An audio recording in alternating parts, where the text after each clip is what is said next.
నువ్వు పార్టీ ప్రతినిధిగా మాట్లాడితే నీలాంటి వాళ్ళు రోజు 10 మందిని డిబేట్ లో 10 మందిని ఎనలిస్ట్ గా వచ్చిన వాళ్ళతో కావచ్చు, లేదంటే పొలిటికల్ పార్టీలతో కావచ్చు, యాంకర్లు కావచ్చు, 10 మందితో రోజు 10 సార్లు మాట్లాడతారు.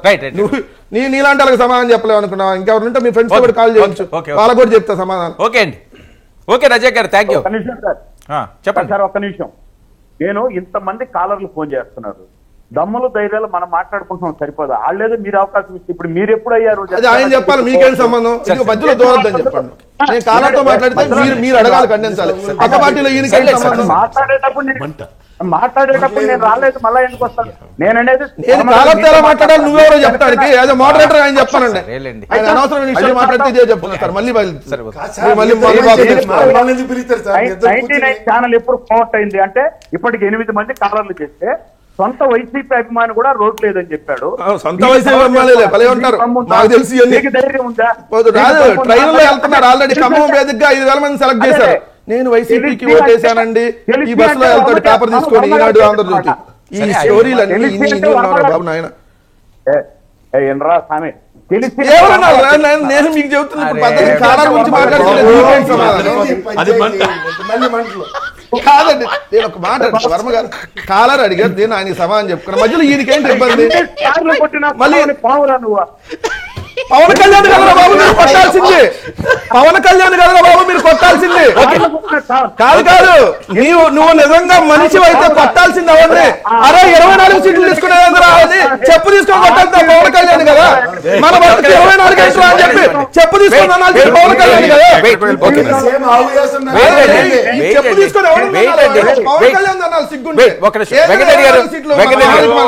ఎవరి దగ్గర వెళ్ళి తాకట్టు పెడతారని చెప్పి. వెంకటరెడ్డి గారు టీడీపీ ప్రకటించిన సీట్లో నిన్న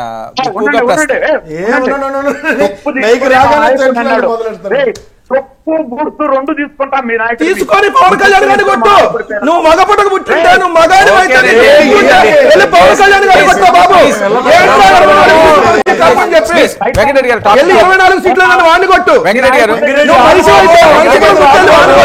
ఒక్క నిమిషం, మరి మాట్లాడేటప్పుడు పద్ధతిగా మాట్లాడమండి. ఆ చెప్పు తీసుకొని వాడిని కొట్టమని సిగ్గుంటే చెప్పండి, ఆయన చెప్పండి. అరే గిరి అంటే పళ్ళు రాలుతారా నాగేంద్ర? మాట్లాడు. అరే గిరి అంటే చెప్పు తీసుకొని ఆ చెప్పు తీసుకొని కొడతారు. అరే అంటే అరే అంటే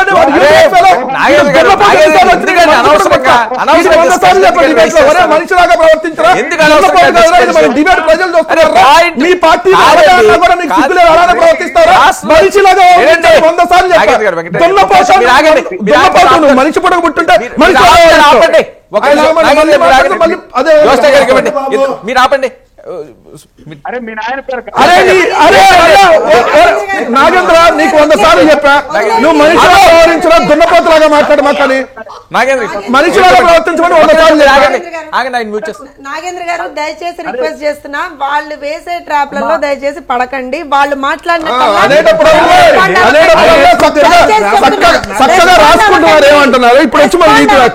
దయచేసి నాగేంద్ర గారు మిమ్మల్ని రిక్వెస్ట్ చేస్తున్నా, మనం ఇక్కడ పద్ధతిగా డిబేట్ చేద్దాం, వాళ్ళు ఏం తప్పులు చేస్తున్నారో దాన్నే మాట్లాడదాం. వాళ్ళు ఖచ్చితంగా పర్సనల్ మాట్లాడతారు, మనం అలా మాట్లాడకూడదు. దయచేసి మీకు రిక్వెస్ట్ చేస్తున్నాం, మీ చెల్లిగా రిక్వెస్ట్ చేస్తున్నాం, దయచేసి అని చెప్తున్నాం. వదిలేయండి, మనం మ్యాటర్ మాట్లాడదాం. ఇవాళ నిజంగా కూడా రాష్ట్రంలో ఏం అభివృద్ధి చేయలేదో దాని గురించి మాట్లాడదాం. ఇందాక చందు గారు చెప్పారు లేదు, రాష్ట్రంలో ఉన్నటువంటి యువతను ఏ విధంగా దాని గురించి మాట్లాడదాం.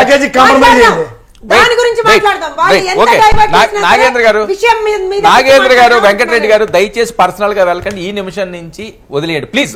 మీరు పాలసీల మీద వెళ్ళండి, ఎలక్షన్ టైం ఇది, మీరు ఏం చెప్పాలనుకుంటున్నారు చెప్పండి. కాలర్స్ కూడా చూస్తున్నారు. వెంకటరెడ్డి గారు, తెలుగుదేశం పార్టీ ఇచ్చిన సీట్ల అంశంలో చూస్తే మహాసేన రాజేష్ది ఒకటి, కొలుగుపూడి శ్రీనివాస్ గారు ఇలాంటి కొన్ని అన్ని కూడా తీసుకున్న నిర్ణయాలన్నీ కూడా చాలా వినూత్నంగా ఉన్నాయి. ఈసారి ఏది కూడా కంప్లీట్ చేయనివ్వరా ఎవరిని?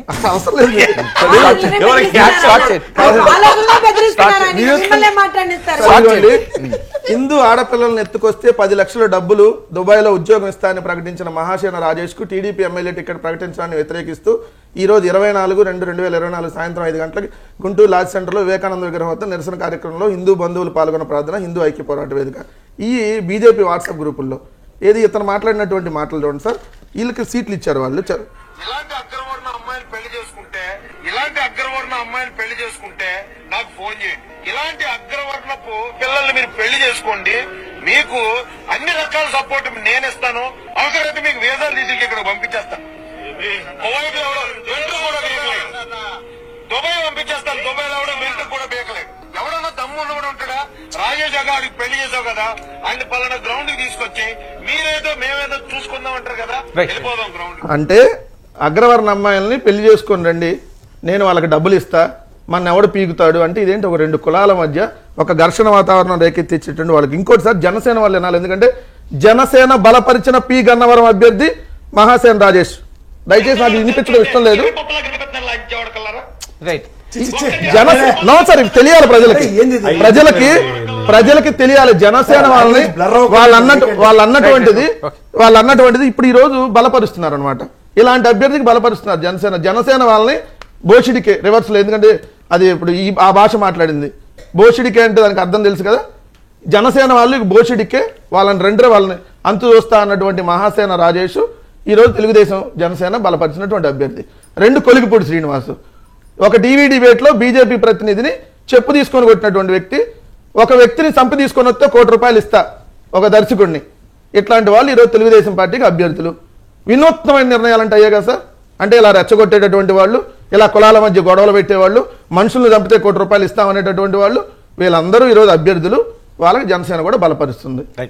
నాగేంద్ర గారు ఏదో చెప్తున్నారు సార్. నేను నాకు క్లారిటీ ఇవ్వాలి. మీరు నేనేం మాట్లాడలేదు. ఇప్పుడు నేను మాట్లాడేది వినండి. ఏం పర్లేదు, నాకు ఈ భార్య ఇంట్లో లేదు, ఒక అరగంట వచ్చినా చాలు, గంట వచ్చినా చాలు అని మాట్లాడిన వాళ్ళు ఏ పార్టీలో ఉన్నారు సార్? నేను అడుగుతున్నాను. కానీ ఇట్లా రెండోది వినండి సార్. సుబ్రహ్మణ్యం రెడ్డి అనే ఒక జవాన్ను పక్కకు పోతే, ఎందుకంటే నేను జవాన్ అని అడిగినందుకు గుట్టలిప్పి కొట్టుకుంటా పోయిన సిఐ గోరంట్ల మాధవ్కు ఆయనకు ఎంపీ చేస్తే ఆయన నిజరూప దర్శనం రాష్ట్రానికి అంతా చూపించినాడు. వీళ్ళ పార్టీలో ఆయన కాదన్నారు కదా, ఆయన దగ్గరే ఉందన్నాడు కదా.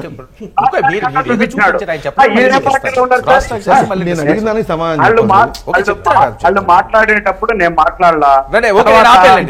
సమాధానం చెప్పానండి. వినండి, బాగుంటుందా ఇంత నేరేసుకుంటే సత్యనపల్లి ఆయన బాగుంటుందా? ఇంక నేను చెప్పకూడదు.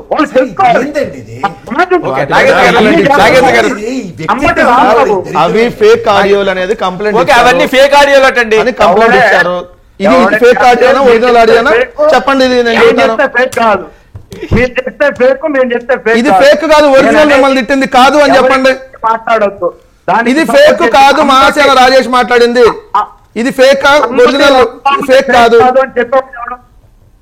ఇప్పుడు గోరంట్లది ఫేక్ కాదు అని ఎవరు ఇచ్చినా నీకు? ఎవరు మీద సర్టిఫికేట్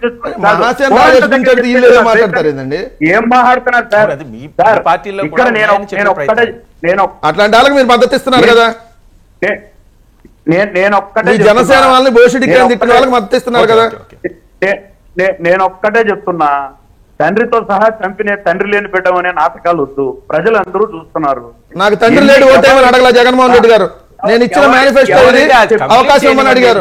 లేకపోతే రోజు పాత పాట రోజు అదే. ఇప్పుడు నేను తిట్టొచ్చామా? జోత్సమ్మ ఇప్పుడు తిట్టొచ్చా? పర్మిషన్ తీసుకోండి. నేను మాట్లాడుతుంటే తిట్టొచ్చామా? మాట్లాడేది మాట్లాడతాం అంతే. వాళ్ళు ఏదో మాట్లాడారు.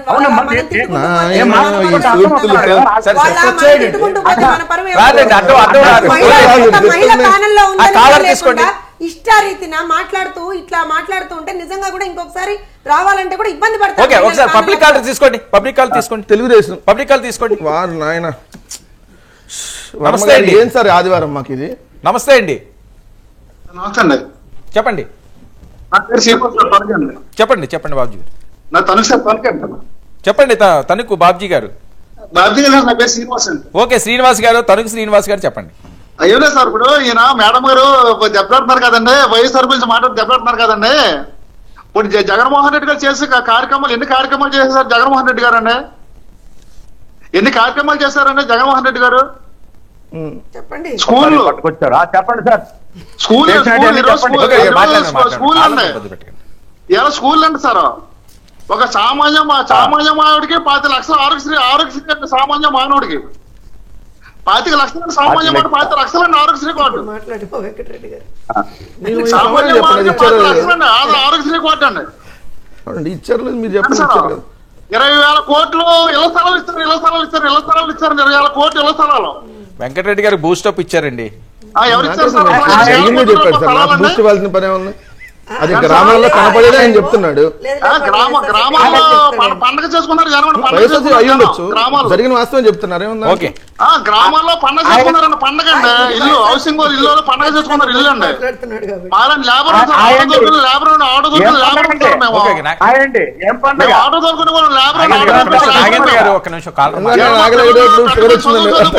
పెద్ద చదువులు మా పిల్లలు ఈ రోజు మా పిల్లలు మాకు ఇల్లు స్థలం ఏంటో తెలీదు. కొనుక్కునే పరిస్థితి లేదు మాకు. మా బతికేంటో మా గడవని రోజులు. మేము చాలా బాధపడ్డామండి, చాలా బాధలు పడ్డాం సార్, బాధలు పడ్డామండి మేము. పోలేండి, ఏ ప్రభుత్వం మంచి చేయాలండి, అది ఎవరు చేసినా మంచి చేయాలి. ఓకే, మీకు మంచి జరిగింది, మీరు మంచి చెప్పుకున్నారు. జగన్ గారిని అసలు ఏం చేద్దామని సార్, అసలు జగన్ గారిని ఎవరేం చేస్తారండి, ఎవరు ఏం చేయండి. గెలిపించారు ప్రజలు, మళ్ళీ కూడా జగన్ గారిని ప్రజలు అలాగే గెలిపిస్తారండి, మళ్ళీ అలాగే గెలిపిస్తారు. ఓకే అండి, ఓకే. అందరూ ఊపంపడిగా ఉన్నారండి, అందరూ కలిసి వస్తున్నారు. ఈ జగన్ గారిని ఏమి చేయలేరు. అది వాళ్ళు చెప్తున్నారండి. వైనాట్ 175 ఏమి చేయలేదు సార్ జగన్ గారిని. ఏమి మా రెడ్డి గారిని కంగారు పడుతుందని చెప్పండి. రెడ్డి గారు ఆయన కంగారు పడుతుందని చెప్పండి సార్, ఆయన బాధపడుతుంది చెప్పండి. కంగారు పడరు, ఆయన అదేమి పడరు, ఆయన భయపడరు, ఒక్కమోని ఆత్మవిశ్వాసంతో ముందుకు సాగుతారు. రెడ్డి గారికి నేను భరోసా ఇస్తున్నాను. చెప్పండి సార్, ఆయన కంగారు పడుతుందని చెప్పండి, ఆయన ఆవేశపడుతుందని చెప్పండి సార్. శ్రీనివాస్ గారు ఆయన ఏమి ఆవేశపడరు, మీరు దయచేసి మీరు ఆవేశపడకుండా ప్రశాంతంగా ఉండండి. ఒకసారి మాట్లాడతాను సార్, ఆయనతో మాట్లాడండి.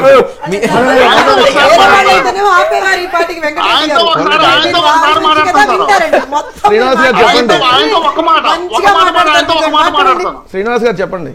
ఆయనతో ఒక మాట మాట్లాడతాను సార్. శ్రీనివాస్ గారు మీ చాలా థ్యాంక్స్ సార్, చాలా థ్యాంక్స్ సార్. ఎందుకు సార్? ఎందుకంటే మీరు మాట్లాడే మాటలు ఎవరైనా సరే మీరు ఏదైనా సరే కరెక్ట్ గా మాట్లాడతారు సార్. Thank you.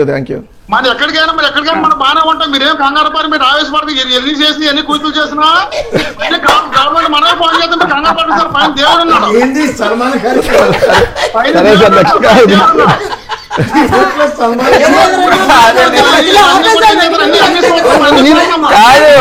సమాధానం చెప్పండి.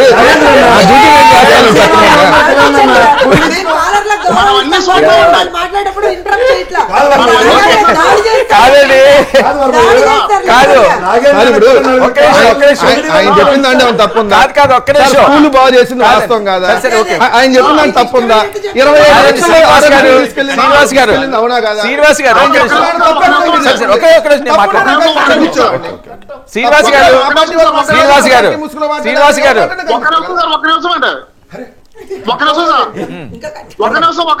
చెప్పండి. మాకు ఇంట్లోకి ఏ పూటలు తాపూట మాకు గడదు సార్, ఏ పూటలు తాపూట మాకు గడదండి. ఓకే, నేను ఆటో వెళ్తానండి. ఇవాళ నా కూతురు డిగ్రీ చదువుతుంది, నా కూతురు డిగ్రీ ఫస్ట్ క్లాస్ పాస్ అయిందండి. ఓకే, మంచి చేస్తే మంచిలేండి, ఎవరు చేసినా సరే అది మెచ్చుకోవాలి. ఓకే, మీకు మంచి జరిగింది మెచ్చుకున్నారు. ఓకే, ఒక విషయం అండి, చాలా రోజుల నుంచి చాలా సంవత్సరాల నుంచి నేను వెంకటరెడ్డి గారితో నేను డిబేట్లు చేస్తున్నాను. ఆయన సిగ్గుపడ్డం నేను మొదటిసారిగా చూస్తున్నాను. ఆయన సిగ్గుపడి వద్దు ఆపియండి.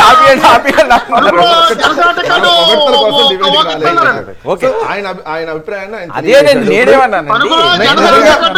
ఆయన స్కూల్ బాగా చేశారు. జనసేన టికెట్ అండి, నేను జనసేన టికెట్ ఎక్కడ చేస్తానని చెప్పి అనౌన్స్మెంట్ చేస్తారు. తొనకండి, పచ్చగూడెం తొనకండి. అవును బావిలో శ్రీనివాస్ గారు, 3 ఎకరాల పొలం మేడాడు, 3 ఎకరాల పొలం. శ్రీనివాస్ గారు థ్యాంక్ యూ. నాగేంద్ర గారు, ఒక 4 కాలర్లు ఏర్పాటు చేసుకున్నా ఇలా మాట్లాడే వాళ్ళని. హలో, హాయ్ అండి. కాలర్లు ఏర్పాటు చేసుకుని మాట్లాడే వాళ్ళ గురించి చాలా చాలా సంతోషం అండి.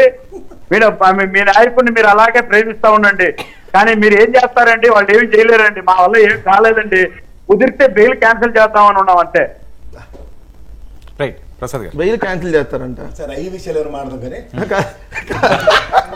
బెయిల్ క్యాన్సిల్ ఏ జడ్జి గారండి తవరు? కాబోయే రోజుల్లో మధ్యపాటి నుంచి మరో కాలర్, ఆ కాలర్ కూడా తీసుకుంటున్నారు. చాలాసేపు వెయిట్ చేస్తున్నారు. చిట్టిబాబు గారు, ప్రసాద్ గురించి ప్రశ్న. నమస్తే అండి. నమస్తే అండి. మరి 2014లో పవన్ కళ్యాణ్ ఇచ్చే టీడీపీ అధికారంలోకి వచ్చిందని చెప్తున్నారు కదా అక్కడ పెద్దలు. మరి 2014లో ఒక్క మాట రుణమాఫీ అని చెప్తే ఎవరంటే అధికారంలోకి వచ్చినప్పుడు వచ్చేది ఒక్క మాట రుణమాఫీ అని చెప్తే నా కుటుంబంలో 100 ఓట్లు ఉన్నాయండి. జన్మ కట్టుకుని తిరిగాము 2014లో జగన్మోహన్ రెడ్డి గారికి బండికి. మేమందరం టీడీపీకి చేసేవాళ్ళండి చంద్రబాబు నాయుడికి. ఏం చేశాడండి రుణమాఫీ? ఏంటండి ఏం డిబేట్ చేస్తారు అక్కడ నుండి? 2014లో మా కుటుంబంలో 100 ఓట్లు ఉన్నాయి. 100 ఓట్లు చంద్రబాబు నాయుడు తెచ్చాడు. జగన్మోహన్ రెడ్డి ఫోటో పెట్టుకుంది, బండికి ఫోటో పెట్టుకుంది. మీకు అక్కడ కూర్చుని ఏదో పవన్ కళ్యాణ్ వచ్చేసాడు, వేసిస్తాడు, చంద్రబాబు నాయుడు సీఎం అయిపోయాడు అని చెప్తున్నారు పెద్దలు. ఒక్క పశ్చిమ గోదావరి జిల్లాలో మా వాళ్ళు ఉండవటం, మీరు కృష్ణా జిల్లాలో ఉంటారు మచిలీపట్నంలో, 100 ఓట్లు జగన్మోహన్ రెడ్డి గారికి చంద్రబాబు నాయుడికి ఇచ్చాం. ఓకే, మరి ఏంటండి అన్ని అన్నా వెంకటరెడ్డి అన్న ఏదేదో మాట్లాడతారు, మీరేమి ఒరి అవ్వద్దు.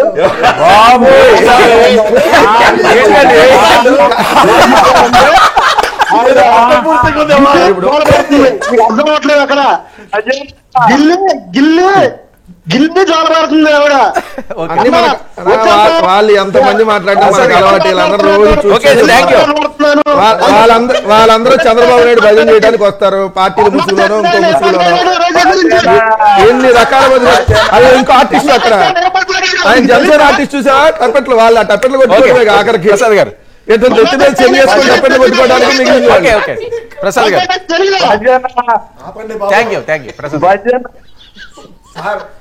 అవును సార్, పవన్ కళ్యాణ్ పెద్ద హీరో, పవన్ కళ్యాణ్ తోపు, సీఎం సీఎం సీఎం భజన చేసింది ఎవడు? వెళ్ళి చంద్రబాబు నాయుడు భజన చేస్తుంది ఎవడు? భజన చేసుకోవాల్సిన కరం మీకు సార్. ఆపండి సార్. సార్ పెద్ద పెద్ద కేకలు ఈయన కూడా వేశాడు సార్. అదండి ఈయన ప్రమాణ స్వీకారం చేశాడు ఈయన ఏదో మీటింగ్ లో, పవన్ కళ్యాణ్ వాళ్ళు లేరు అంటే. అదే సార్ భజన చేసింది ఎవరు? ఈ భజన అంటే గుర్తొచ్చింది. ఈ రాజేంద్ర ఆయన పవన్ కళ్యాణ్ అని లేరు, రాష్ట్ర ఆంధ్రప్రదేశ్ రాష్ట్ర ముఖ్యమంత్రి అంటే ప్రమాణ స్వీకారం చేశాడు. మరి అదే కదా భజన చేసింది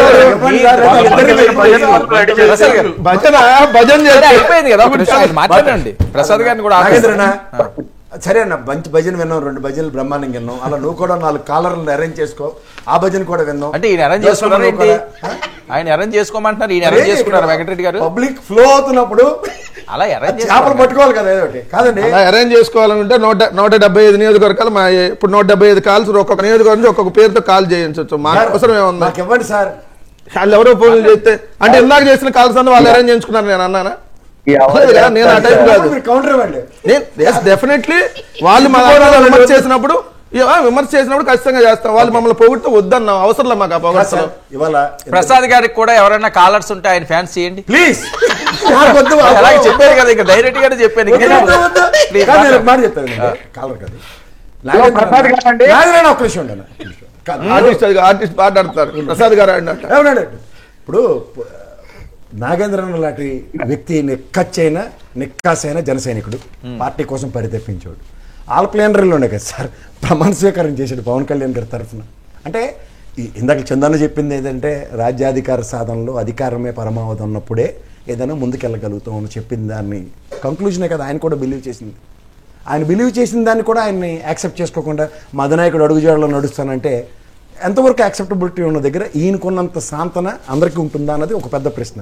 ఇవాళ ఈ అనిశ్చితికి ఎదుర్కొంటున్న వాళ్ళందరికీ కూడా వాళ్ళు పవన్ కళ్యాణ్ పార్టీ పరంగా ఒక 175 నిలబడి గెలిపోవటములకు అతీతంగా పోరాటం చేస్తాడా అన్న దగ్గర ఆయన ముందే కన్ఫైన్ అయిపోయాడు. ఎస్, వితౌట్ తెలుగుదేశం నేను ఒక్కడికి కూడా ముందుకెళ్ళలేను అన్న విషయం ఆయన అంతటా ఆయనే చెప్పేశాడు. చెప్పినప్పుడు ఇవాళ ఇంకా బీజేపీ కోసం అన్న దాంట్లోంచి కూడా ఇంకా సాక్రిఫైస్లోనే ఉంటుంది. ఎన్నాళ్ళు ఈ త్యాగాల పునాదుల మీద ఏర్పడిన పార్టీల సారాంశం ఏంటంటే ప్రతిసారి ఎలక్షన్ ముందు ఏదో ఒకటి దాంతో ఒక పొత్తు దాంతో ముందుకెళ్లే కార్యక్రమమే ఉంటుంది. అండ్ మోర్ ఓవర్ ఇవాళ ఒక బీజేపీ పార్టీని ఇవాళ తెలుగుదేశాన్ని అనుసంధానించుకునే రోల్ ప్లే చేస్తున్నాడు ఇతను. సో దీని నుంచి ముందుకెళ్లే ప్రాసెస్లో వీళ్ళు ఎక్కడా అన్నదే అందరూ మాట్లాడుతున్నారు. ఇప్పుడు పవన్ కళ్యాణ్ గారు తీసుకునే నిర్ణయం లేకపోతే ఆయన ఆలోచన, వాళ్ళ భవిష్యత్ ప్రణాళిక రాజకీయ పరంగా దీన్ని ఏ రకంగా చూడాలి? ఒక అనలిస్ట్ గా చెప్పండి, న్యూట్రల్ గా. సరే ఒక విషయం చెప్తున్నాను సార్. ఆయన ప్రణాళిక అన్న దాంట్లో ఇవాళ ఆయన ఏంటంటే ప్రతిసారి మాట్లాడుతున్నాను ఒక్కడైనా మీరు గెలిపించుంటే అన్న కాన్సెప్ట్. ఆయన ఉన్నారు కదా ఇబ్బంది పెడుతున్నారు మీరు నన్ను అడిగారు. నాకు లేకుండా చేయమండి మీరు అదే నన్ను అంటున్నా, అడిగారు అలా చెప్పిన ఛానల్లో వాళ్ళకి నేను బిట్టుకోసం ఆన్సర్లు చేయడానికి రాను అంచేది వినండి. సో ఇక్కడ ఆయన అధికారంలోకి రావడానికి ముందు నేను గెలిచి తర్వాత మా వాళ్ళందరినీ తీసుకెళ్తానన్న టైప్లో ఉన్నాడు. జస్ట్ లైక్ శకునిని బతికించడానికి ఆ రోజు అందరూ డెసిషన్ తీసుకున్నారు ఆయన బతికిస్తే ఆయన దగ్గర. ఈయన ఏం చేసినాడు, at the cost of people నేను బతకాలన్న కాన్సెప్ట్లోకి వెళ్తున్నాడు. ఒక డెసిషన్ వల్ల ఒక సక్సెస్ నెరేషన్ జరిగింది. ఇక్కడ ఈయన డెసిషన్ వల్ల సక్సెసర్స్ అందరూ ఇబ్బంది పడుతున్నారు. ఇది ఛాలెంజ్. ఎందుకంటే ఈరోజు ప్రజారాజ్యం పార్టీ ప్రస్థానం నుంచి చూసుకుంటే వాళ్ళు ఒక రిప్రజెంటేటివ్ కోసం అరువులు చేస్తారు. రంగా గారి దగ్గర నుంచి చూసుకుంటే ఎవరు నాకు ముందు నిలబడి లీడ్ తీసుకుంటారన్న దగ్గర ఇవాళ పవన్ కళ్యాణ్ గారి మీద బ్యాంక్ అయిన లీడర్షిప్ కన్ఫైన్ అయిన వాళ్ళు నాగేంద్ర లాటర్లో చాలామంది ఉన్నారు. ఇక్కడ అలాంటి వాళ్ళకి డెంట్ పడుతుంది. ఇవాళ చందు గారి దగ్గర నుంచి చెప్తుంది కూడా అదే. అధికారం ఉన్న కాన్సెప్ట్లో హరిరామ్ జోగి గారు ఆయన ఈ వయసులో ఇంకా నా వల్ల కావట్లేదు, నా కొడుక్కి అంత సామర్థ్యం ఉండకపోవచ్చు, కానీ మా తరఫున ఒక ప్రతినిధి కింద ఉన్న ఇతనికి మనం ఎలా అవ్వాలంటే ఇతని పంధా ఇది అన్న దృక్పథంతో ఆయన మాట్లాడుతున్నాడు. అందుకే ఏంటి, if you can able to confine for 60 above seats అన్న దగ్గర పవర్ షేరింగ్ అనేది ఆప్షన్ ఎక్స్ప్లోర్ అవుతుంది. ఇందాక నేను చెప్తుంది అదే. కుమారస్వామి కానీ ఆయన మనోగతాలు అవే. కుమారస్వామికి bare minimum of, Nitish Kumar bare minimum of seats ఎప్పుడైతే ఎక్కువ ఇంటెన్స్లో వస్తుందో అప్పుడు అక్కడ రాజకీయ ప్రస్థానాలు ముందుకెళ్ళడానికి వెసులుబాట్లు వస్తాయి.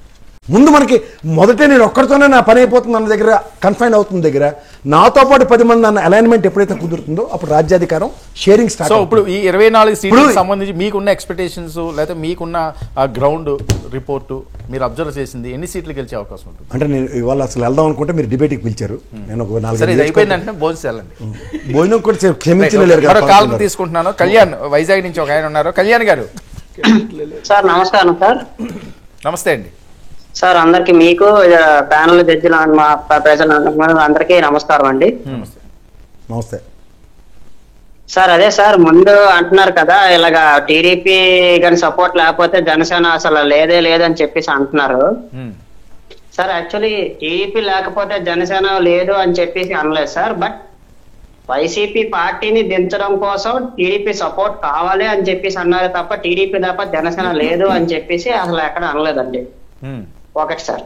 రెండోది వచ్చి వెంకటరెడ్డి గారు డెవలప్మెంట్ ఉంది సార్. డెవలప్మెంట్ అయితే ఉన్నదని చెప్పేసి మీరు అంటున్నారు కానీ 6,05,25,000 కోట్లు అప్పు ఉందండి ఆంధ్రప్రదేశ్ కి. ఓవరాల్ గా అంటే ఇప్పుడు అన్ని ప్రభుత్వాలు ఓవరాల్ గా ప్రెసెంట్ 2024 డెప్ట్ 6 crores 40,000 డెప్ట్ ఉందండి ఆంధ్రప్రదేశ్ కి. కరెక్టే, అది కరెక్టే. దాంట్లో 4,40,000 కోట్లు అంత ముందు 5 సంవత్సరాల క్రితం వరకు 4,40,000 2,00,000 కోట్లు అదనంగా అప్పయింది. చెప్పండి. అదండి ఇప్పుడు ఒకటి సార్. అది ప్రెసెంట్ ఇప్పుడు అది మనం అది తీర్చాల్సింది ప్రజలండి. ఇప్పుడు ఇంకోటి ఏంటంటే స్కూల్ డెవలప్మెంట్ చేస్తారు, అమ్మఒడి ఇచ్చేసారు, దాని తర్వాత స్కూల్ పట్టాదారులు ఇచ్చారు, ఇంటి పట్టాదారులు ఇచ్చారు. ఇవన్నీ కూడా ఓన్ పాకెట్ నుంచి ఇచ్చిన కాదండి, ప్రజల నుంచి తీసుకొని మళ్ళీ మేము ట్యాక్సులు కట్టి ఆ అమౌంట్ సరే ఇప్పుడు కాదండి. ఓకే, ఇది ఎన్నికల సమయం, అప్పులు ఎన్ని ఉన్నాయో లేకపోతే అభివృద్ధి ఉన్నదన్నది అది అందరూ ప్రజలు నిర్ణయించాలి. మరి ఇప్పుడు వచ్చిన నాయకులు ఏం చెప్తారో తర్వాత చూద్దాం. ఇప్పుడు అక్కడ పరిస్థితి ఏంటి, ఉత్తరాంధ్రలో ఎలా ఉంది సార్? అదే సార్, ఇప్పుడు బాగాపురం ఎయిర్పోర్ట్ వచ్చేస్తే జిల్లాకు ఎయిర్పోర్ట్ వస్తుంది, జిల్లాకు ఎయిర్పోర్ట్ పక్కన పెట్టండి. మా ఊరు నుంచి చూసుకుంటే బాగాపురం ఎయిర్పోర్ట్ ఇంకా గదిలింది లేదు, డెవలప్మెంట్ అయింది లేదు. అటు సైడ్ బాగాపురం ఎయిర్పోర్ట్ అండి. మీదే ఊరు? మాది వైజాగ్ అండి. బాగాపురం విజయనగరం జిల్లా కదా? విజయనగరం జిల్లానండి, చెప్తున్నాను నేను. అదే ఉత్తరాంధ్ర, మీరు ఉత్తరాంధ్ర అడిగారు కాబట్టి ఉత్తరాంధ్ర గురించి చెప్తున్నాను. అదేండి. ఇంకా మా అమ్మమ్మ మా సొంత వచ్చి విజయనగరం అండి. మేము ఉంటుంది వైజాగ్ అండి. మేము విజయనగరంలో ఇప్పుడు దాకా ఉన్నాం. విజయనగరంలో రోడ్లు చూసుకున్నా, లేకపోతే డెవలప్మెంట్ స్కూల్ చూసుకున్నా, లేకపోతే మీరు అంటున్న ఈ దాని ఏమంటారు కొత్త ఇవి వచ్చాయి పిహెచ్సి పబ్లిక్ హెల్త్ సెంటర్లు వచ్చి ఇవన్నీ చెప్పి అంటారు కానీ ఇంతగా డెవలప్మెంట్ ఏం లేవండి. ఏ ఊర్లో ఎక్కడ లేదు చెప్తే చెప్తాను సార్. 2,000 జనాభాకు విజయనగరం జిల్లా అవచ్చు, విశాఖపట్నం అవచ్చు, ప్రతి 2,000 జనాభాకు వచ్చి సచివాలయ నిర్మాణం జరిగింది, హెల్త్ క్లినిక్ జరిగింది, అదేవిధంగా రైతు భరోసా కేంద్రం జరిగింది, కొన్ని చోట్ల డిజిటల్ లైబ్రరీ జరిగింది, కొన్ని చోట్ల ఇంకా జరగాల్సిన డిజిటల్ లైబ్రరీలు. సో స్కూళ్ళు మీరు అన్నట్టుగా 56,000 స్కూళ్ళలో ఆల్రెడీ ఇప్పుడు 2 విడతలుగా 32,000 స్కూళ్ళు ఆల్రెడీ నాడు నేడులో 2వ విడత కూడా పూర్తి వస్తుంది. మొత్తం అనుకున్న టార్గెట్ 55,000 స్కూల్ కాదు అని అంటే అవును సార్. 5 ఏళ్ళలో మొత్తం కాదు కదా, అంతకుముందు ఒక స్కూల్ 55,000 స్కూల్ బాగు చేయాలి. 2 ఏళ్ళు కరోనా, 3 సంవత్సరాల్లో 55,000 స్కూల్లో 32,000 స్కూల్ బాగు చేసినట్టు. మరి ఇవన్నీ కాదు. మరి ఏంది డెవలప్మెంట్ అంటే సార్? స్కూల్లో వస్తే డెవలప్మెంట్ కాదు. మరి ఏంటి సార్ డెవలప్మెంట్? ఇందాక ఐఏఎస్ ప్రిపేర్ అయ్యాను కూడా అడిగాడు. ఏంటి డెవలప్మెంట్ అంటే చెప్పాలా? మీరు చెప్పండి డెవలప్మెంట్ అంటే. డెవలప్మెంట్ అంటే ఓవరాల్ స్టేట్ డెవలప్మెంట్ కదండి. స్టేట్ డెవలప్మెంట్ లో జిఎస్డిపి 45,000 మనకి డెప్త్ ఉందని అంటే మీరు ఏం డెవలప్ చేసినట్టు అర్థం కాదు. అంత తమ్ముడు ఒక్క నిమిషం 6,45,000 కోట్ల అప్పు తీసుకుందంటే కిందటి గవర్నమెంట్ కన్నా ఈ గవర్నమెంట్ ఎక్కువ చేయాలనే కదా. తమ్ముడు ఒక్క మాట వినండి 6,45,000 కోట్ల. లాస్ట్ క్వశ్చన్ కంప్లీట్ చేసి మీరు ఇష్టం మీరు ఉండండి, లైన్ లోనే ఉండండి. తర్వాత మీరు లైన్ లోనే ఉండండి, మీకు ఎక్స్ప్లెనేషన్ చెప్పాలి కదా. లాస్ట్ టైం గవర్నమెంట్ మీరు చెయ్యలేదు కాబట్టి లాస్ట్ టైం ఇంత గవర్నమెంట్ ఎంత చెయ్యలేదు, ఇప్పుడు మేము చేసాం అంటున్నారు కదా. మీరు అదే సార్ ఇప్పుడు చేయాల్సింది. ఇప్పుడు లాస్ట్ టైం గవర్నమెంట్ చేయలేదు కాబట్టి ఇప్పుడు మేము చేయమని చెప్పి అంటారా, లేకపోతే ఈసారి మేము చేస్తాము ఇది చేస్తాము మళ్ళీ ఓటేయండి అని చెప్పి అంటారా? ఇప్పుడు ఆయన 6,45,000 కోట్ల అప్పు జగన్మోహన్ రెడ్డి గారి ప్రభుత్వం చేసింది కాదు. జగన్మోహన్ రెడ్డి గారి ప్రభుత్వం 2 లక్షల కోట్లు అప్పే చేసింది. ఆ 2 లక్షల కోట్ల అప్పులో కూడా 30,415 కోట్లు 2020-21 సంవత్సరంలో తీర్చింది అసలు వడ్డీ. 2021-22లో 32,504 కోట్లు తీర్చింది. తర్వాత సంవత్సరం 36,000 కోట్లు, తర్వాత సంవత్సరం 41,000 కోట్లు. అంటే దాదాపుగా 1,45,000 కోట్లు అసలు కానీ వడ్డీ కానీ చెల్లించింది ప్రభుత్వం. అంటే గడిచిన ప్రభుత్వాల్లో కిరణ్ కుమార్ రెడ్డి ప్రభుత్వం కావచ్చు, చంద్రబాబు నాయుడు గారి ప్రభుత్వం కావచ్చు, లేదా మేము వచ్చినాక తీసుకున్న అప్పులు కూడా కావచ్చు, మొత్తం కలిపి 1,45,000 కోట్లు అసలు కమ్ వడ్డీ చెల్లించాం ఈ 4 సంవత్సరాల్లో. ఇది పాయింట్ నెంబర్ 1. రెండోది జిఎస్డిపి అంటారు, స్టేట్ గ్రోత్ రేట్. ఆంధ్రప్రదేశ్ లో ఉన్న అప్పులు కూడా జగన్మోహన్ రెడ్డి గారు ఇచ్చారా? అప్పులకు సంబంధించి 1,34,000 కోట్లు ఉమ్మడి రాజధాని రాష్ట్రం విడిపోయినప్పుడు 1,00,000 కోట్లు మనకు 1,34,000 కోట్లు అండి ఉమ్మడి రాష్ట్రం విడిపోయినప్పుడు మన ఎత్తి మీదకి వచ్చింది. అందులో 98,000 కోట్ల అప్పు, 39,000 వడ్డీ. ఇది కంటిన్యూస్ అవుతుంది అక్కడి నుంచి. దాని తర్వాత ప్రభుత్వం చేసింది 2 లక్షలు. అసలు అంతకుముందు డెట్ మొన్న ఈ బడ్జెట్ సెక్షన్స్ కన్నా ముందు బడ్జెట్ సెక్షన్స్ లో మన రఘురామకృష్ణరాజు జరిగినప్పుడు 4,47,447 కోట్లు టోటల్ డెట్. ఈ టోటల్ డెట్ లో గత ప్రభుత్వాలు ఇవన్నీ నెక్స్ట్ ఏ ప్రభుత్వం వచ్చో ఇది అక్యుములేషన్ ఫిగరే. మీరు ఇవాళ ఈ ప్రభుత్వం చేసిన ఆంధ్ర కంటే తెలంగాణ అప్పు ఎక్కువ ఉంది. మనం మీరు అసెంబ్లీలో ఆల్రెడీ వేసి చూపించారు కదా, తెలంగాణ ప్రభుత్వం ఇంకా ఎక్కువ అప్పులు చేసింది. ఇక్కడ డెవలప్మెంట్ లేదు వాళ్ళ దృష్టిలో. డెవలప్మెంట్ అంటే ఏంటి సార్? మన ఊర్లో తెచ్చుకుంటే డెవలప్మెంట్ కాదంటారు వాళ్ళు. పూర్తిగా డెవలప్ చేసాం. 2 సంవత్సరాలు కరోనా బారిన పడ్డాం, ఆర్థిక వ్యవస్థ కొంగదీసుకుపోయింది, ఇబ్బందులు పడ్డాం. మా పాలన 3 సంవత్సరాలే, మేము సక్సెస్ఫుల్ గానే చేసాం అన్నది వాళ్ళ వాయిస్. కదా ప్రజలు ఇప్పుడు మీరు ఐ థింక్ ఒక 8 నుంచి 9 కాలర్స్ మాట్లాడింది విన్నాం. అందులో ఎవరు ఏ రకంగా మాట్లాడుతున్నారు అనేటువంటిది కూడా విన్నాం. ఎక్కడి నుంచి ఎవరు ఎంత వాళ్ళ ఆవేదన చెప్పుకుంటున్నారు అనేది విన్నాం, పొగడతలు విన్నాం, అన్ని విన్నాం. So what is the majority opinion అనేటువంటిది ఇవాళ కాలర్స్ విషయంలో కూడా అర్థమైంది. అదే మాట్లాడుతున్నాను సార్.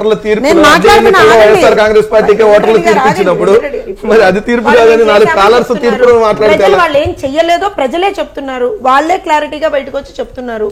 సార్ రేపు పొద్దున ఎలక్షన్ లో క్లియర్ అయిపోతుంది కదా, బ్రహ్మాండమైనటువంటి రిజల్ట్. వర్మ గారు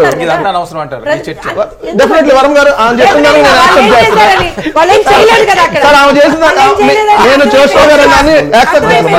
వర్మ గారు జోష్వా గారు అన్నదాన్ని నేను యాక్సెప్ట్ చేస్తా. యాక్సెప్ట్ చేస్తున్నా. ప్రజలు ఇచ్చిన తీర్పును వాళ్ళు గౌరవిస్తారు కదా. రేపు పొద్దున ప్రజలు ఇచ్చిన తీర్పును గౌరవించి ఎస్ మేము చెప్పిన అబద్ధాలు జగన్మోహన్ రెడ్డి గారి ప్రభుత్వం బ్రహ్మాండంగా చేసింది, కావాలని మేము దుష్ప్రచారం చేసాం అని ఒప్పుకోవడానికి సిద్ధంగా ఉన్నారు.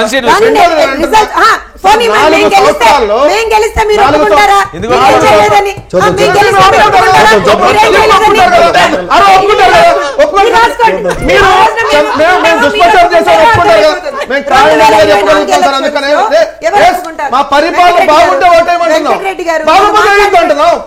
ప్రజలు తీర్పదే కదా, బాగుంటే ఓటేయమంటున్నాం. 4 సంవత్సరాల్లో ప్రతి ఎన్నికల్లో వాళ్ళకి బుద్ధి చెప్పారు. ఒక గ్రాడ్యుయేట్ సెలక్షన్ లోకి వెళ్తే సమరపడ్డారు. అదే టీచర్స్ అందరూ వ్యతిరేకంగా ఉన్నారు. టీచర్స్ అందరూ వ్యతిరేకంగా ఉన్నారు. టీచర్స్ అనుకూలంగా ఓట్లేస్తే మళ్ళీ దాన్ని ఒప్పుకోరు. దేన్ని ఒప్పుకుంటారు? జిఎస్టీ పెరిగితే అభివృద్ధి కాదు, పారిశ్రామిక అభివృద్ధి కాదు, పెడితే ఇది అభివృద్ధి కాదు. ఏంటి అభివృద్ధి? ఏంటి అభివృద్ధి?